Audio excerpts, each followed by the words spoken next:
Good morning. Good morning. I'm David Throop. I'm a layman in this church, a lay leader. And this morning, I'll be the speaker. I'll be giving the sermon this morning. Welcome to services at the Bay Area Unitarian Universalist Church. We're glad you're here. If you're here for the first time, if you're here for the second time, if you're here for the 500th time, I am glad you're here. We are glad you're here. Welcome to our church. Reverend Densmore is our service associate, and she will be lighting our chalice. Good morning. Ruthie is going to light the chalice this morning.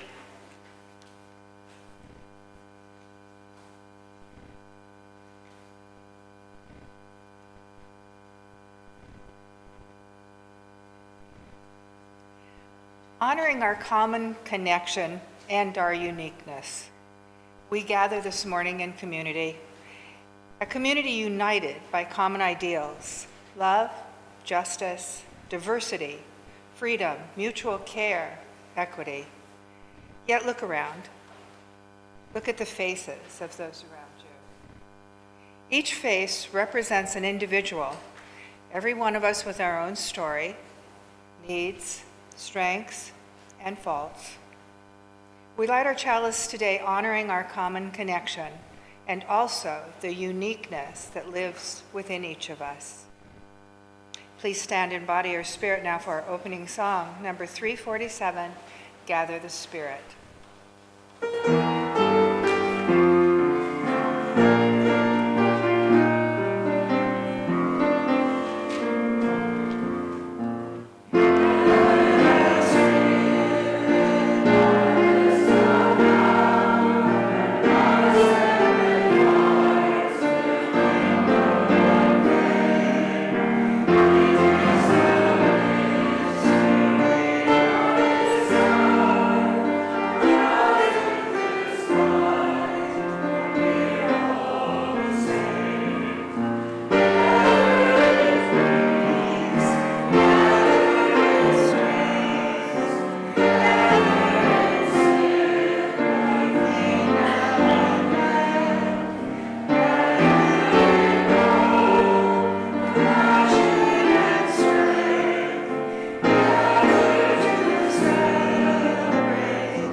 When speaking about covenant, Victoria Safford said, we welcome people each week saying, this is a congregation bound not by creed, but by covenant.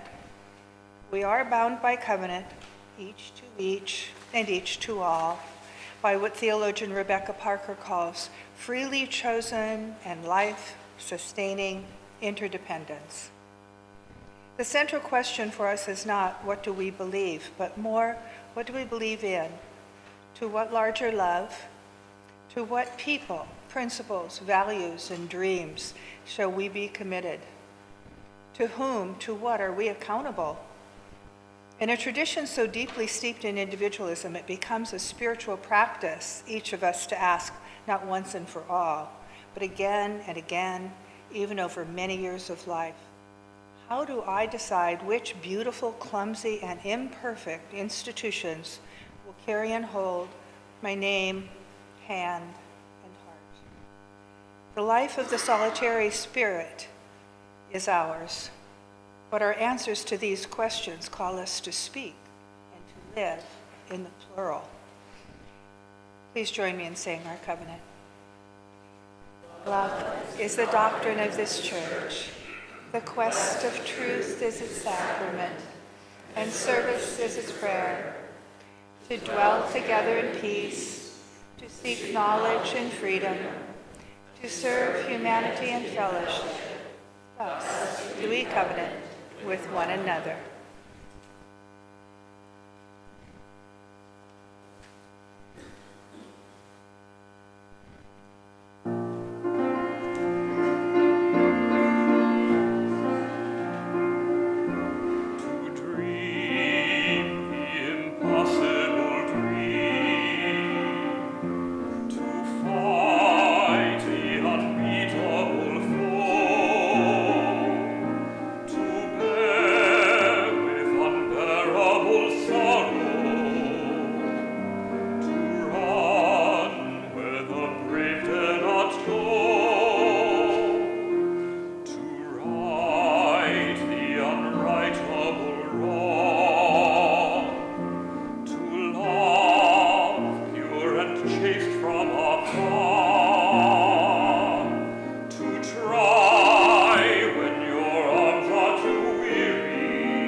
So much. That was wonderful.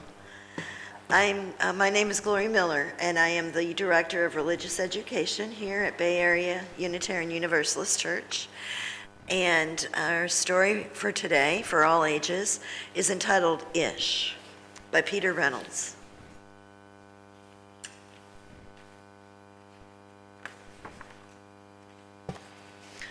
Ramon loved to draw. Anytime, anything, anywhere. One day, Ramon was drawing a vase of flowers His brother Leon leaned over his shoulder. Leon burst out laughing. "What is that?" he asked.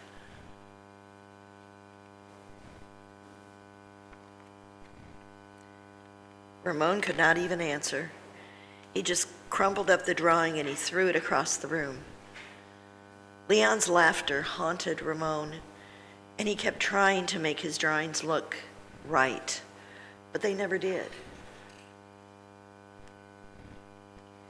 After many months and many crumpled sheets of paper, Ramon put his pencil down. "I'm done." Marisol, his sister, was watching him. "What do you want?" he snapped. "Well, I was watching you draw," she said. Ramon sneered. "I am not drawing. Go away." Marisol ran away, but not before picking up a crumpled sheet of paper. "Hey, come back here with that." Ramon raced after Marisol up the hall and into her room. He was about to yell, but fell silent when he saw his sister's walls. He stared at the crumpled gallery. "This is one of my favorites," Marisol said, pointing. "Well, that was supposed to be a vase of flowers," Ramon said, "but it doesn't look like one." "Well, it looks vase-ish," she exclaimed. "Vase-ish?" Ramon looked closer, and then he studied all the drawings on Marisol's walls, and he began to see them in a whole new way. "They do look ish," he said. Ramon felt light and energized. Thinking ishly allowed his ideas to flow freely, and he began to draw what he felt, loose lines quickly springing out without worry. Ramon once again drew, and he drew the world around him, making an ish drawing felt wonderful. He filled his journals, tree-ish, house-ish, boat-ish, afternoon-ish, fish-ish, sun-ish. And then he realized he could draw feelings too. Peace-ish, silly-ish, excited-ish. His ish art inspired ish writing, and he wasn't sure if he was writing poems, but he knew that they were poem-ish. Ponder, pond, ponder, dream yonder, pond, pond, yond, gleam, wander. One spring morning, Ramon had a wonderful feeling, and it was a feeling that even ish words and ish drawings could not capture. He decided not to capture it. Instead, he simply savored it. And Ramon lived ishfully ever after.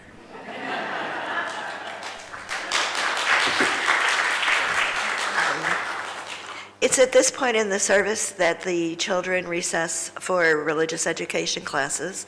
They are welcome to stay with you if you would like, but we'll spend the next 45 minutes in the RE wing doing children's chapel. If this is your first time and you would like to accompany your child, I welcome you. Our keeper of the flame today is Logan Thornton.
We have a tradition of candles, a ritual and a tradition of coming forward and lighting a candle. You are welcome. If you have a sorrow on your heart, if you have a joy, if you have a victory, if you have a remembrance, if you have a hope, I invite you, come forward and light a candle.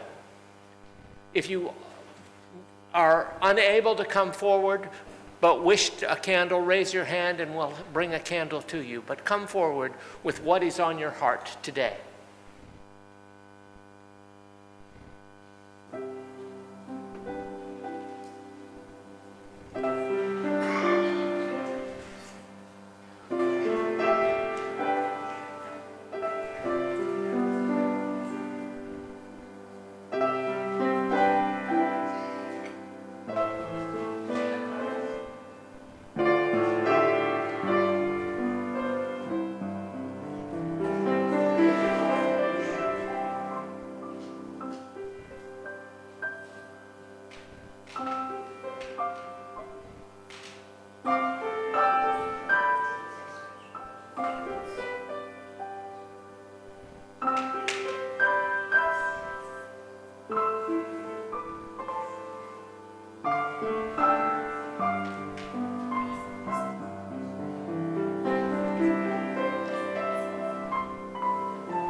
Join with me now in a moment of silence and a prayer.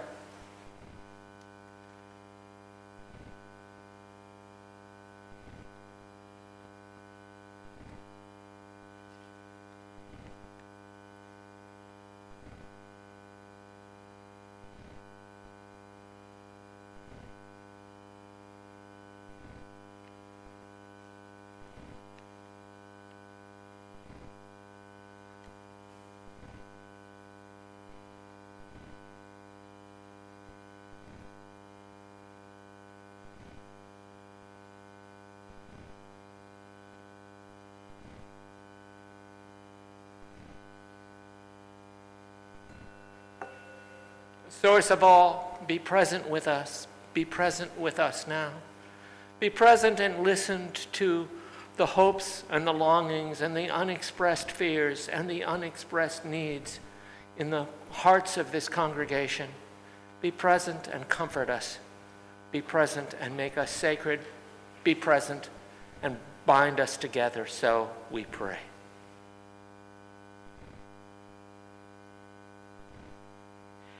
And now let there be a prayer in song. Rise as in body or spirit and sing in the gray hymnals number 1, 2, 3, Spirit of Life.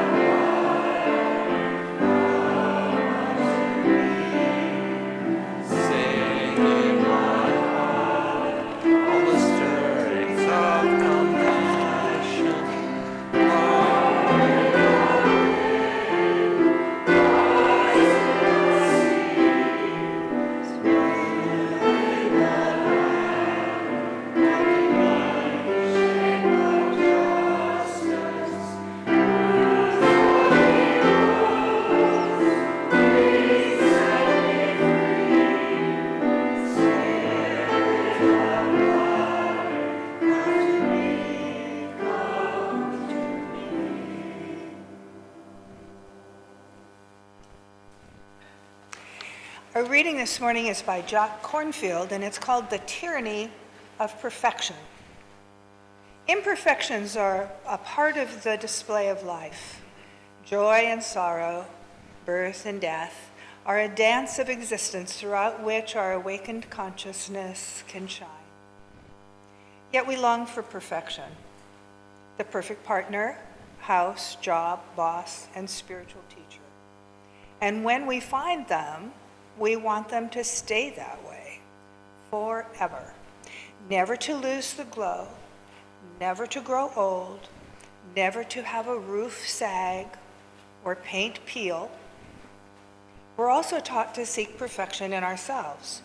You're told that if you do enough therapy, work out at the gym, eat an especially healthy diet, watch documentaries on TV, manage your cholesterol, and meditate enough, you will become perfect. In 1971, Ram Dass, who became author of the best-selling Be Here Now, was encouraged by his guru, Neem Karoli Baba, to return to the United States from India, and his guru's message was one of love. Love people and feed them. Ram Dass was hesitant. He protested to Neem Karoli Baba that he felt too impure and spiritually imperfect to teach. His guru got up from his wooden seat, took several minutes to circle Ram Dass very slowly and carefully, peering at him from all sides, looking Ram Dass deeply in the eye. He said simply, "I see no imperfections." Ram Dass returned to America, bringing the teaching of pure love to millions. You are perfectly yourself. The gifts you seek of love and compassion are not in faraway India. They're always here waiting for you. So forget the tyranny of perfection. The point is not to perfect yourself. It is to perfect your love. Let your imperfections be an invitation to care. Remember that imperfections are deliberately woven into Navajo rugs and treasured in the best Japanese pottery. They're part of the art. What a relief to honor your life as it is, in all its beauty and imperfection.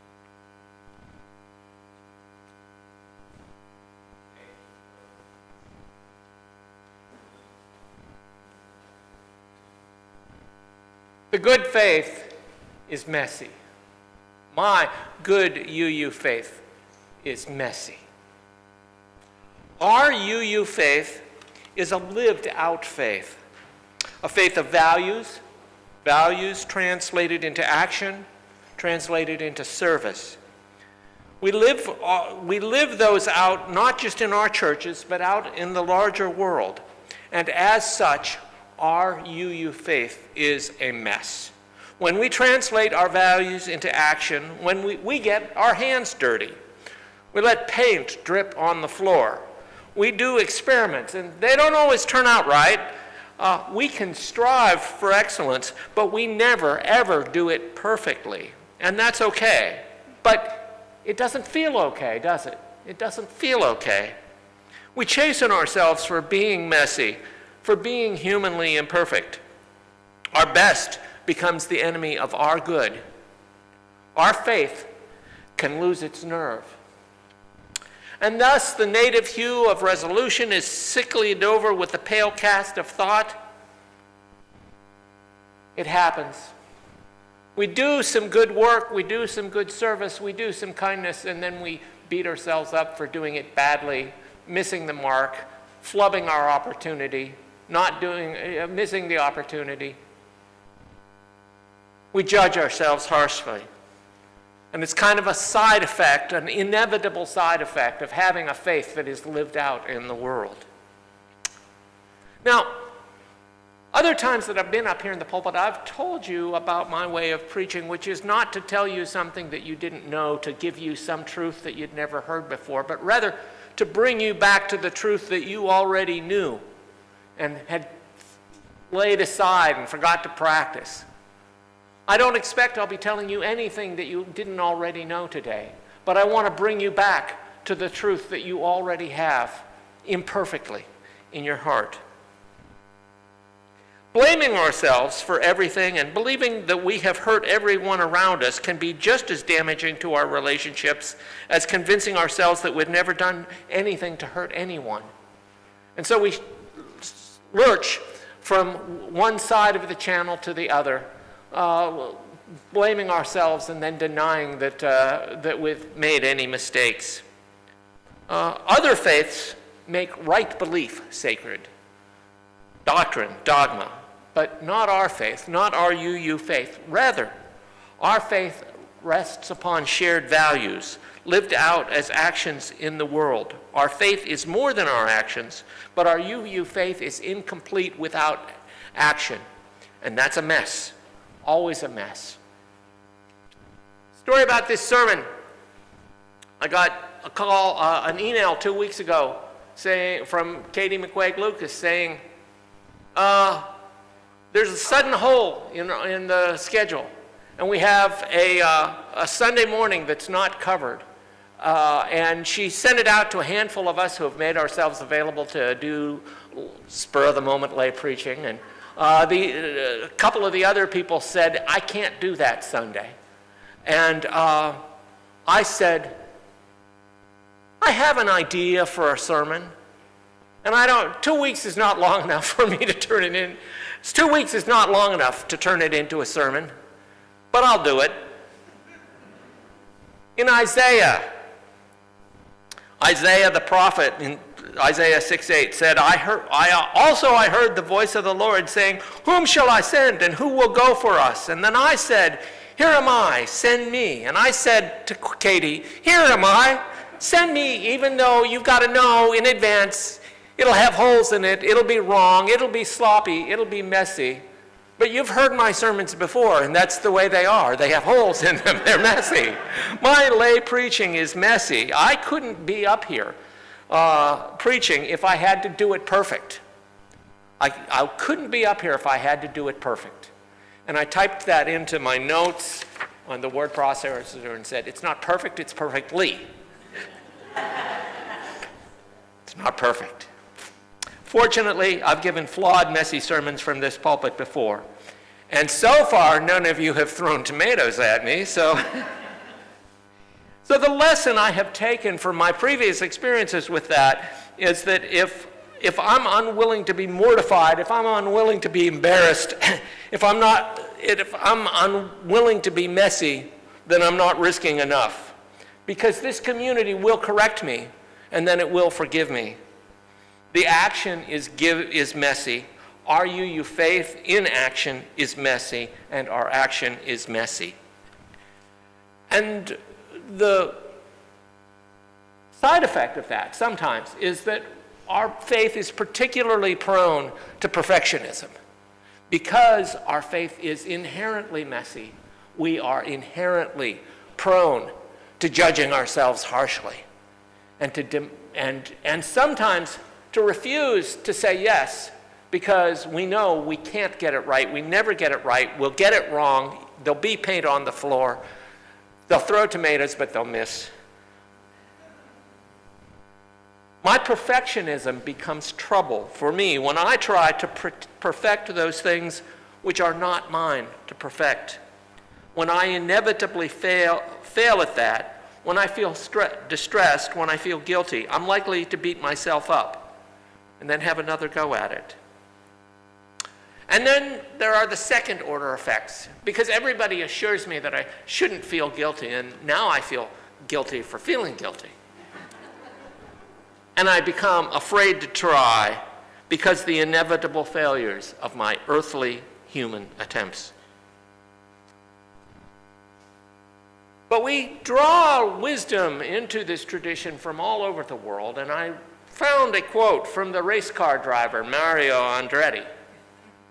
And he taught, if everything seems under control, you're not driving fast enough.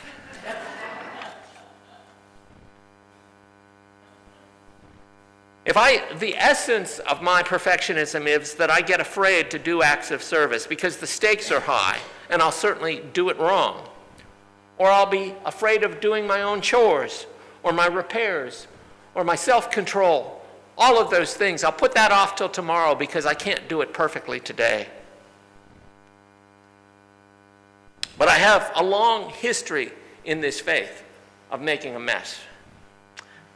Back in 1980, from this pulpit, I have previously told the story of getting dragooned into the lunch ministry in New Orleans in 1980. That was not a highly functional church. Within a year of me joining that church, first time UU, very new to the faith, they had made me the worship chair and put me on the board. And when I was on the board, I found out that the church was in debt to the minister for 18 months of salary. They'd been writing IOUs instead of actually paying him, and he eventually expected to be paid back. It was not a high-functioning church. And he was retiring, and as the worship chair, I was on the hook to fill the pulpit for 3 months during the summer, and then we had an interim minister coming, and once or twice a month I was going to bring in a guest or lay speaker, and we didn't have a great budget for speakers. And I recruited some terrible speakers. I remember recruiting one pro-choice speaker, and she almost talked me out of my pro-choice convictions. I would have walked out, but I was the worship chair, and I invited her to be there. And I felt terrible about it. People told me how terrible she was, and I already knew. And we had a whole lot of other stinker sermons that summer and on into the fall when the interim minister started, but he was only there we were only paying him for 3 Sundays a month. And so I was filling up, and sometimes not only did I bring in some lay speakers from the community, I realized I could do this as bad as these speakers are. I could do that, and I did. And you know what? I wasn't as good back then as I am now. and I kept stumbling and inviting people in. I remember one member of the church came forward to me and said that a guy named Ed said that he wanted to give the Sunday, he wanted to give United Nations Sunday. And I had heard his United Nations Sunday sermon before, because he'd given it before, and it was terrible. And I asked the president of the congregation, do I have to let Ed speak about the United Nations? And she said, well, the United Nations is very important to Ed, and Ed is very important to this congregation. So yeah, you got to put him in there. And I was like, oh, no.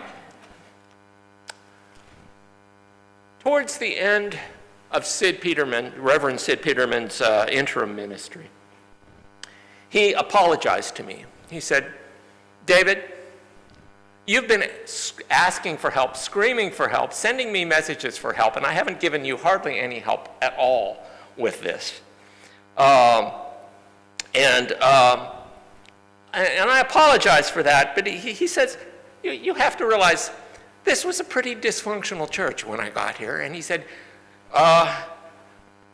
they told me when I got to New Orleans that I wouldn't get anything at all accomplished from Thanksgiving through Mardi Gras.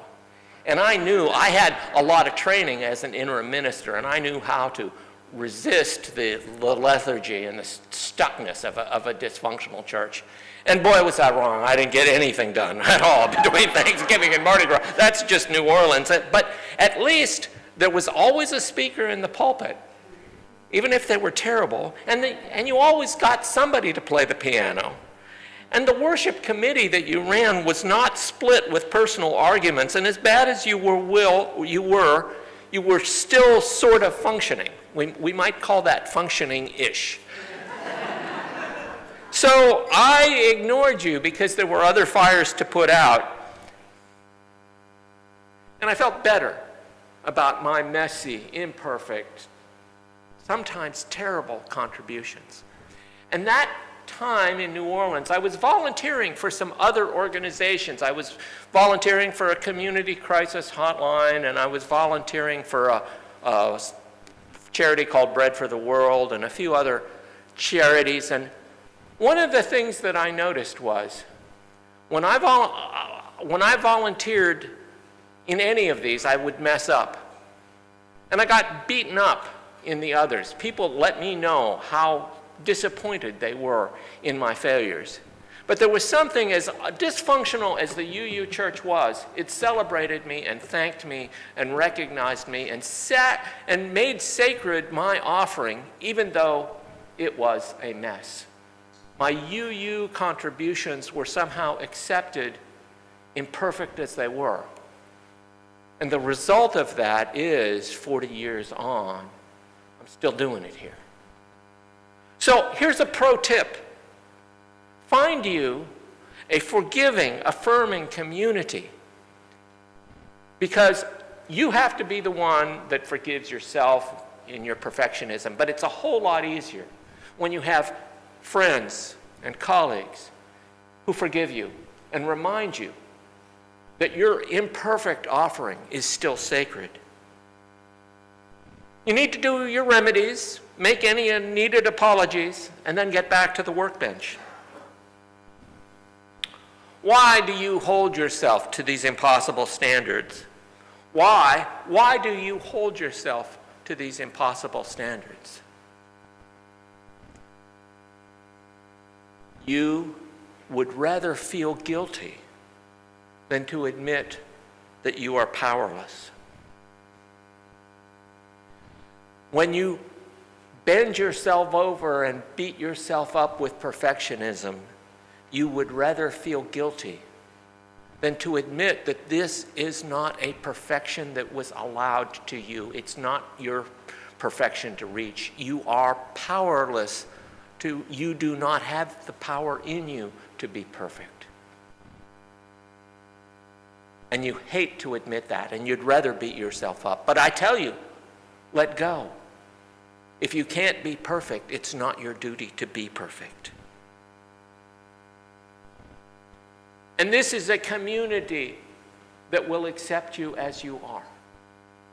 This is a movement and a faith tradition that finds in you the inherent worth and dignity, even in the mess of your days.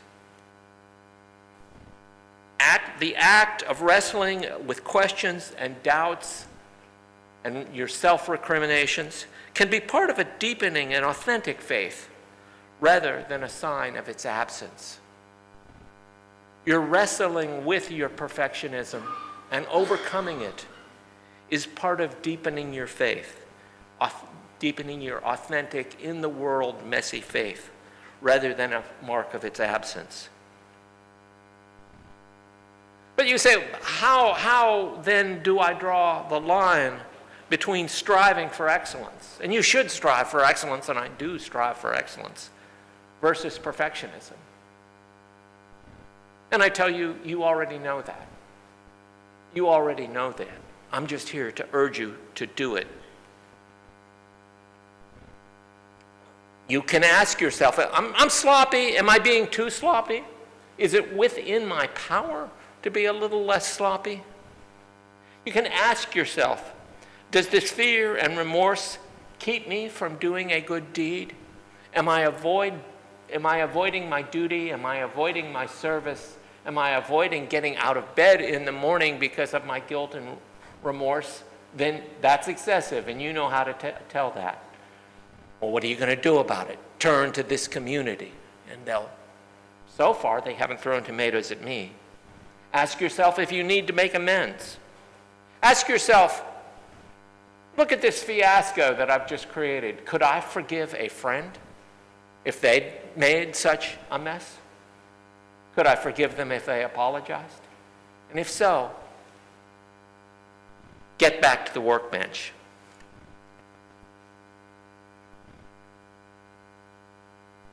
Your work can't be perfect. You can clean up the mess, make apologies, make amends.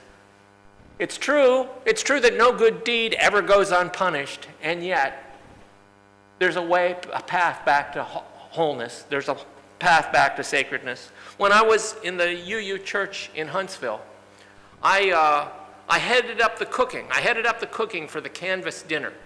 So we were a congregation of maybe 75 people, and we put together a dinner for about 60 adults. And I coordinated a crew.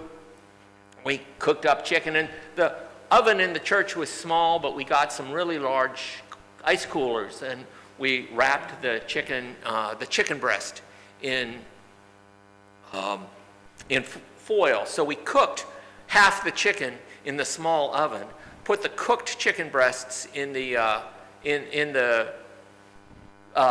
ice coolers, and then put in the second round of the chicken, wrapped in foil, put in.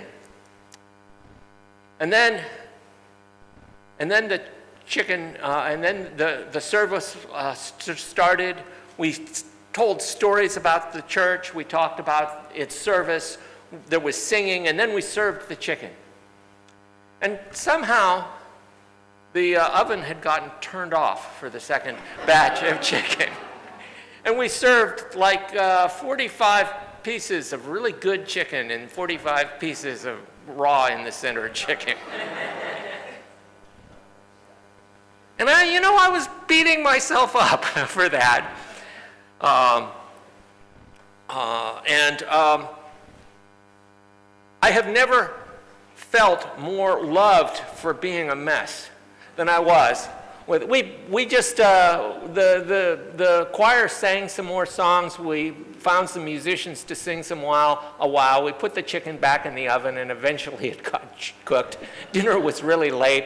The people that had the first batch of chicken, it was kind of not at its best. And yet, they forgave me. They still teased me about it.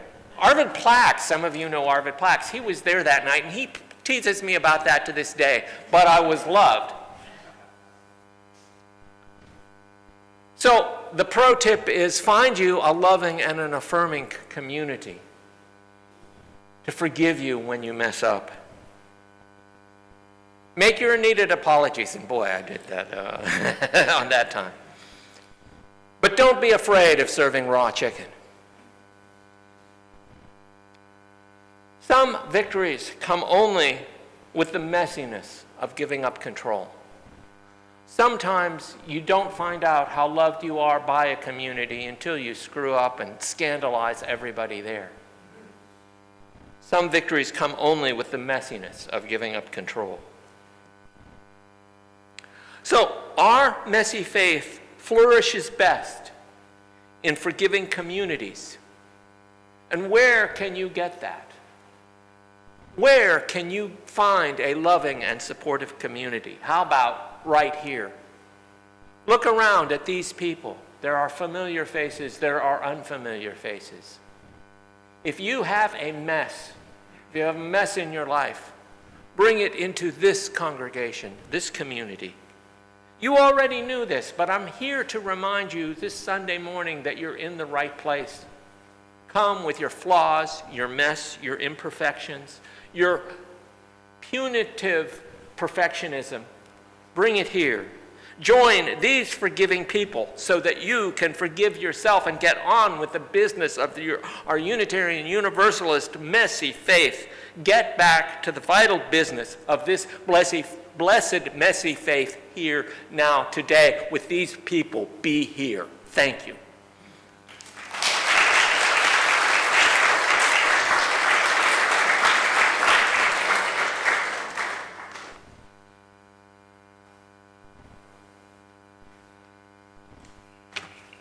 So if you want to support this messy community, the offering we take each Sunday isn't just a stale habit. It's an opportunity to reconnect with these people in this place. Our offering is an affirmation. It's a yes. When we give, we say yes to something we value. With our gifts freely given, may we say yes to the values of our faith. May our offering help us practice Unitarian Universalism within and beyond our congregation as tools to empower our mission to change lives and heal our world. The offering will now be collected and gratefully received.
Vergnügt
have you every week? That was wonderful.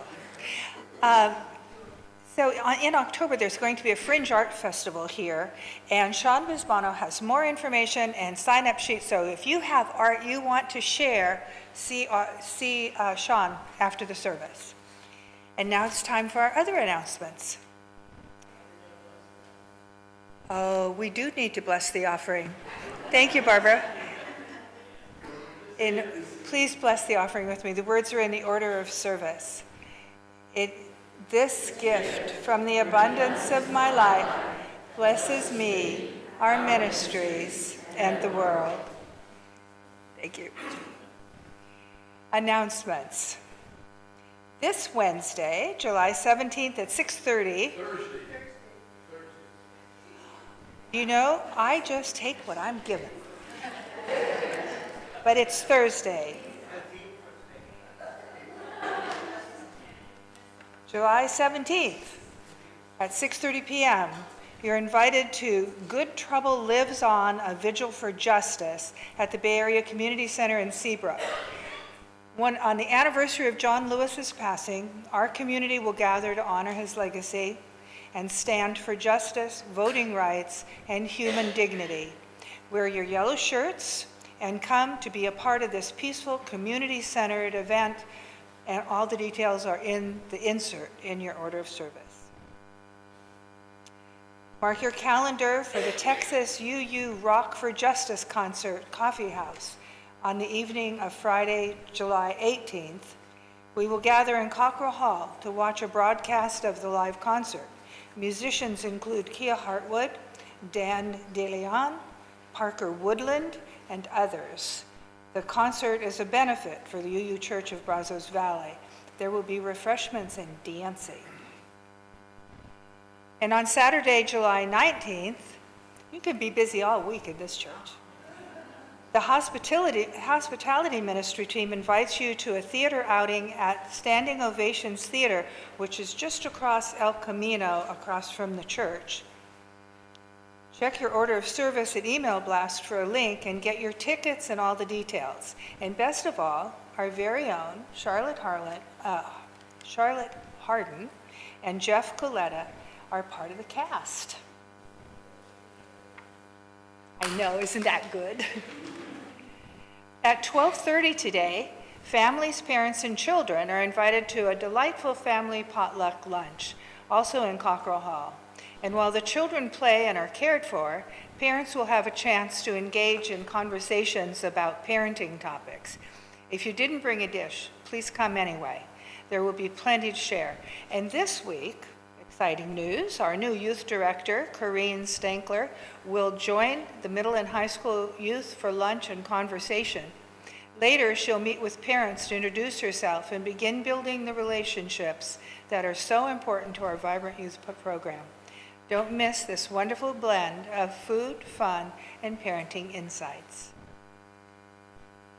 After the service today, members and friends are invited to join us in Cockrell Hall for coffee and fellowship. Come mingle over coffee and enjoy light snacks. This week, we're especially excited to welcome the new youth director to coffee, Corrine Stalnaker? Say it again. Stalnaker. Thank you. Corrine will be spending time visiting with congregants during coffee and fellowship, so be sure to stop by and say hello. And as always, if you're not getting the news blast, you can fix that.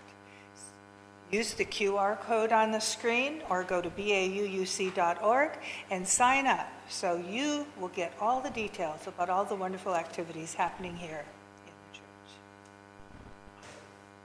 I note that there is a typo. There's always a lunch after church. Either we have lunch here or we go out to a restaurant. Today we're going out to our restaurant. The order of service announces that we're going to two different restaurants. The one that we're going to is Solid. So if you're going to come and join us for lunch, I'd love to have you join us for lunch, especially Solid it is.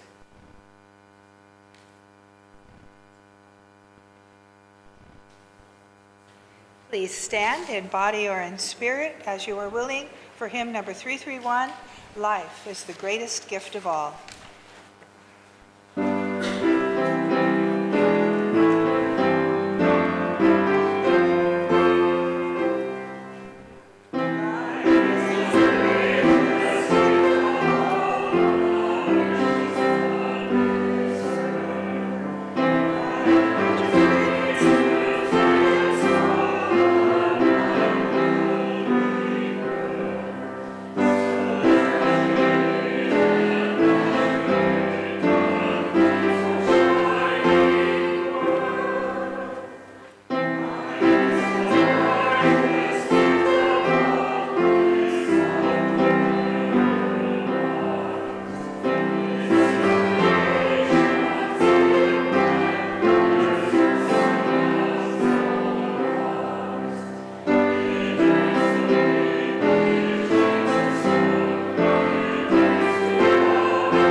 Bless these people. Bless this community. Bless the bonds between the folks here. Bless the bonds to those who are watching from afar and in memory. Be blessed even in mess, even in mistakes, even in imperfections. Bless these people. Amen. Thank you, David. That was fun. Listen, you're a good team.